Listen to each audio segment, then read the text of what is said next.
Hai, assalamualaikum warahmatullahi wabarakatuh. Akkam jirtu naguma fayyaa keessanii isiniin jedha annagaa kiyyaa alhamdulillah. Tola rabbiitiin har'a geenye jirraa sichittis inshaallah hin jiraanna.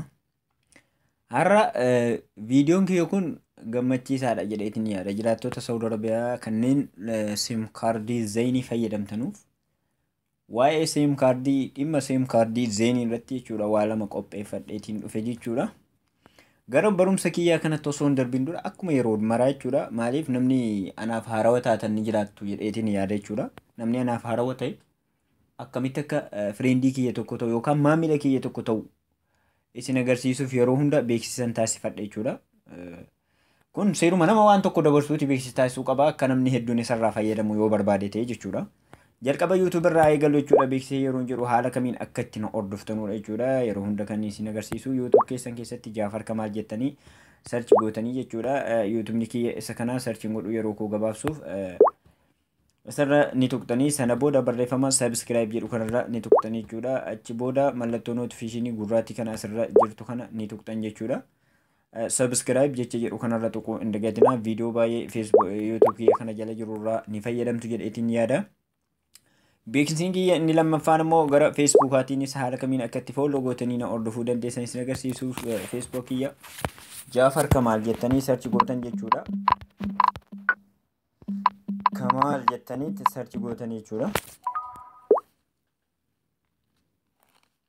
Sana booda Facebook kiyya isa kana jechuudha kan isinitti mul'atu kanarra ni tuqxan jechuudha. Isaadha Facebook kiyya Jaafar Kamaal kan jedhu kana jalallee viidiyoon baay'een kan jirudha. Sana booda barreeffama follow jedhu kanarra ni tuqxan jechuudha.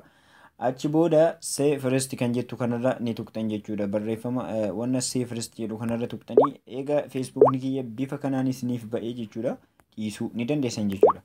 Har'a mee waa'ee sim kaardii zeenii yeroo jedhu maal dhiifama viidiyoon isin agarsiisuuf sim kaardiin zeenii kiyya mobaayila ishee xiqqoo keessatti malee mobaayila isa guddaa kana keessa yoo galche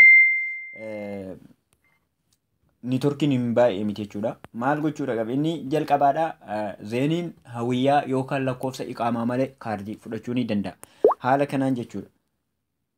Haala kanaan kaardii fudhachuu ni danda'a jechuudha. Lakkoofsa hawiyyaa malee lakkoofsa bitaaqaa qofatti naqxanii jechuudha. Haala kanaan dhiifama haala kanaan sana booda lakkoofsa kaardii itti naqxanii jechuudha. Lakkoofsa bitaaqaa rasiida keessanii itti naqxanii murabbaa xumurarra gashuudhaan akkuma noormaaliidhaan jechuudha itti fayyadamuu ni dandeessu jechuudha. Hin dagatinaa. Kanuma qofaadha lakkoofsa hawiyyaan gashitan jechuudha. Garuu amma inni itti dhaabatu hin beekne dhiyoodha gadhiifame hojiin kun jechuudha. Dhiyoodha kan gadhiifame akkasumaan sana booda eega kana gachitaniin booda jechuudha kaardii keessan ni gashitan. Lakkoofsa kaardii itti galchitanii sana booda murabbaa xumurarra galchitanii haaluma kanaan zeeniin jechuudha. Iqaama malee kaardii fudhachuu ni danda'a jechuudha. Inni biraa ammas majjaanni duraan yeroo isin riyaala 10 itti guuttan guyyaa lama isiniif kennu sun cufamee ture. Baay'ee keenyarraa cufameera. Sim kaardiin tokko tokko dabree kan nam tokko tokko qofaadha kan qabu. Cufamee ture jechuudha firii.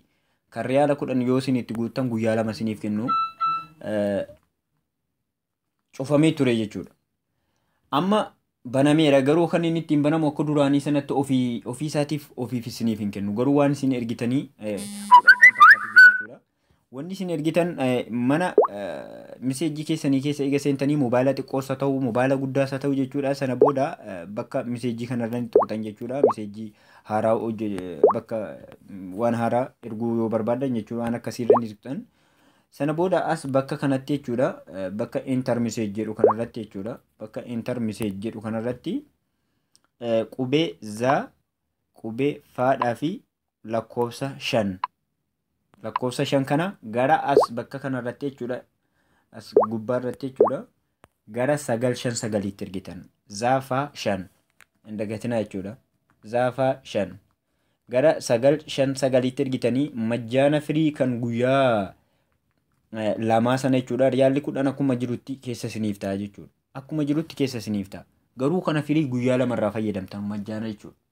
Haala kanaan gara 959 ergitanii firii fayyadamuu ni dandeessu jechuudha. Zeenii irratti sim kaardii zeenii nama fayyadamuuf viidiyoo baay'ee nama gammachiisudha jedheetiin yaada. Viidiyoo kana sheer waliif godha akka ijoolleen kan keessan hiriyootiin keessan jechuudha. Kanneen zeen fayyadaman akka itti fayyadamanuuf jechuudha.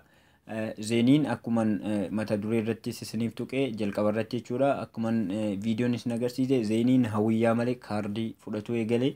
Inni biraan zeeniin majjaana kan guyyaa lamaa firii sana jechuudha. Kan yoo riyaala 10 itti guuttan irra deebisee si yaadachiisuuf jechuudha. Akkasiin hubattanuuf yoo riyaala 10 itti guuttan guyyaa lama firii kan haasoftan filannoo keessaniin jechuudha. Yoo intarneetii illee barbaadan dhiifama isin agarsiifne jechuudha. Intarneetii kan guyyaa lama illee yoo barbaadan haala kamiin akka itti argattan isin agarsiisuuf jechuudha. Dhiifama irra deebiin isin agarsiise jechuudha. Intarneetii guyyaa lamaas yoo barbaadan taatan qubee zaa faa lakkoofsa 6 jiru qofa ergitan jechuudha. Miseejii keessa seentanii jechuudha. Mana miseejii keessanii keessa eega seentaniin booda jechuudha. Mana miseejii keessa eega seentanii as bakka kanarratti jechuudha. Ishee kanarra tuqxanii moobaayila isa guddaa yoo fayyadamtan jechuudha. Yoo ishee xiqqoo ta'e intar jedhuu kanarratti jechuudha. Lakkoofsa qubee zaadhaa faadhaa lakkoofsa 6 gara 959 ergitan jechuudha. 959 ergitan. Haala kanaan seendi gochuuf kanarra ni tuqxan jechuudha. Seendi gochuuf mallattoon kun eega isiniif bahe mallattoo kanarra tuqxanii seendi gootanii yoo intarneeta barbaadan intarneeta guyyaa lama firii yookaan tolaan fayyadamuu ni dandeessu. Yoo haasaa barbaadanis filannoo keessaniin haasaa firii guyyaa lama jechuun tolaan fayyadamuu ni dandeessu jechuudha. Viidiyoon kiyya har'aa kanuma fakkaata jechuudha. Waa'ee siim kaardii zeeniitiin kan wal qabatudha. Waa'ee siim kaardii sawaatiinis kan wal qabatu. Guyyaan siim kaardii sawaa wal argadhe.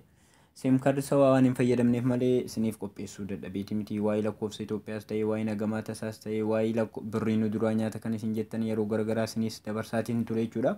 Dabalataanis isiniif dabarsuuf inshaallah guyyaan siim kaardii sawaadhaan wal quunnamee ta'uun isiniin jedha. Assalaamu alaikum wa rahmatullahi wa barakaatuh.